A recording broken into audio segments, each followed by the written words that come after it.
झारखंड के सत्ताधारी दल झामुमो और कांग्रेस ने केंद्र की नरेंद्र मोदी की सरकार पर हमला बोल दिया है। जी हां, कांग्रेस के पूर्व सांसद डॉक्टर अजय कुमार ने राजधानी रांची में पार्टी मुख्यालय में संवाददाता सम्मेलन को संबोधित किया और इस दौरान उनके साथ कांग्रेस के तमाम नेता भी मौजूद थे। जहां डॉक्टर अजय कुमार ने कहा कि वित्त मंत्री निर्मला सीतारमण ने 6 लाख करोड़ रुपए के मोनेटाइजेशन करने की बात की है और हमने काफ़ी शोध किया तो पता चला कि भाजपा बेचने वाली नीति अपना रही है, यानी कि पूरे देश को ही बेच देना चाहती है।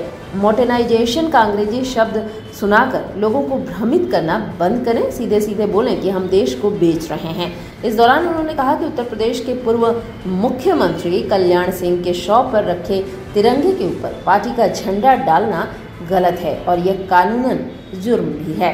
राष्ट्रीय ध्वज का अपमान है। इसको लेकर भाजपा के राष्ट्रीय अध्यक्ष जेपी नड्डा के खिलाफ मामला दर्ज होना चाहिए।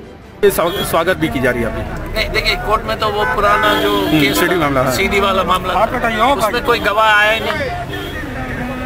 जो एक गवाह जो उपस्थित भी हुआ था बहुत साल पहले, उन्होंने बोला कि हमको कोई जानकारी नहीं है। तो मुझे लगता है कि हम स्पष्ट रूप से कह दिया हमारे तो किसी गलत किस्म के व्यक्ति से तो हम ही उसके विरोध में रहते हैं, तो मामला मुझे लगता है कि ख़त्म हो जाएगा।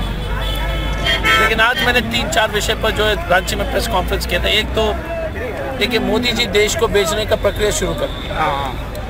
देखिए 400 रेलवे स्टेशन, 90 ट्रेन, BSNL देश को बेच रहे हैं। उन्होंने बड़ा अंग्रेजी का गूगल से मालूम हुआ कि मोनेटाइजेशन का मतलब बेचना, तो देश को बेचने का प्रक्रिया शुरू हो गया। तो भाजपा वाले से ये पूछना है कि देश को तो बेच दिया।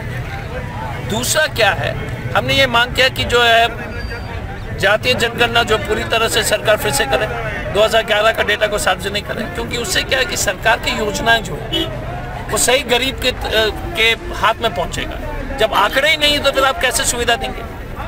तीसरा हमने कहा कि देश की आत्मा पर जिस तरह से हमला हो रहा है, जैसे कि इंदौर में एक चूड़ी बेचने वाले को मारपीट किया गया, कानपुर में एक रिक्शा वालों को मारपीट किया गया। इस देश में अगर आप किसी और धर्म के हो या किसी और जात के हो तो आप हमला करोगे क्या?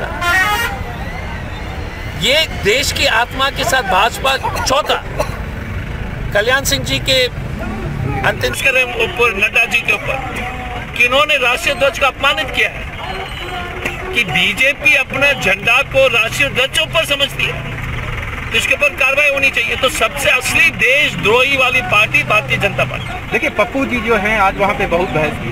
पप्पू जी ने स्पष्ट रूप से कोर्ट को कहा कि ये मामला मनगढ़ंत है। तो पप्पू जी ने बहुत, और पप्पू जी और राजीव रंजन जी के भाई है जो NIA के वकील प्रसाद साहब, तो उन्होंने हमारे पक्ष में बातें रखी। दोनों ने बहुत शानदार तरीके से रखा। तो जज साहब भी कन्विंस नहीं, मुझे लगता है।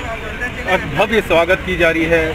मैं तो सबको धन्यवाद देना चाहूँगा, आनंद जी को, विजय जी को, सुमंत जी को, जितने भी हमारे साथी को उपस्थित, बिरबल है, जितने भी बच्चे उपस्थित, हर जगह जो है राहुल हो, अभिजीत से लेकर के, धर्मेंद्र से लेकर के, जो हमारी सभी लोग साथी हैं, जिनका नाम छूट गया तो गलती से मैं माफ़ी मांगना चाहूँगा। सभी लोग उपस्थित घर के लोग हैं और उनके पूरी तरह से जो है उसका जो है रोड टोल पूरी तरह से पूरा निजीकरण हो जाएगा, कोई रोड बचेगा नहीं। मोदी जी यहाँ तक स्थिति कर देंगे कि घर घुसने के लिए टोल ले लेंगे। मैं बता रहा हूँ, घर से बाहर जाने के लिए और अंदर आने के लिए हर चीज बेच रहे हैं। ये जो मुद्रीकरण जो नया शब्द उन्होंने मोनेटाइजेशन किया है ना, कहाँ है ना वो शब्द, मुझे समझ में नहीं आया। अंग्रेजी में जब हमने खोजा गूगल में तो स्पष्ट रूप से लिखा गया बेचना, मतलब देश को बेच रहे हैं। दूसरी बात, भाजपा एक राष्ट्रद्रोही पार्टी है। आपने देखा होगा कि कल्याण सिंह जी की मौत में के ऊपर जो राष्ट्रीय ध्वज के ऊपर भाजपा का फोटो झंडा लगा दिया। आप बताइएगा कि देश भर में कोई टीवी डिबेट नहीं चल रहा है। अगर कोई और पार्टी अगर राष्ट्रीय ध्वज अपना पार्टी का फ्लैग अगर राष्ट्रीय ध्वज पर रख देते तो डिबेट होता कि नहीं?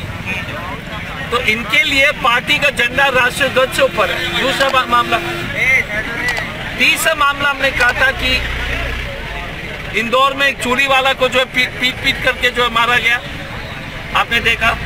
कानपुर में जो एक रिक्शा वाले को पीटा जिसमें एक बच्ची रो रही थी। गोरखपुर में कोई डॉक्टर ऑक्सीजन देता है तो उसके ऊपर केस होता है, सिर्फ इसलिए कि वो जो है मुस्लिम समाज से। हमारा ये कहना है कि देश में हमने संविधान में शपथ लिया था कि सोशल, सेक्युलर, डेमोक्रेटिक रिपब्लिक, तो इस देश के कमजोर वर्ग के लिए जो है कोई भी हो जो हमले हो रहे हैं, ये 3 बातें मनमोहन जी सुन लीजिए।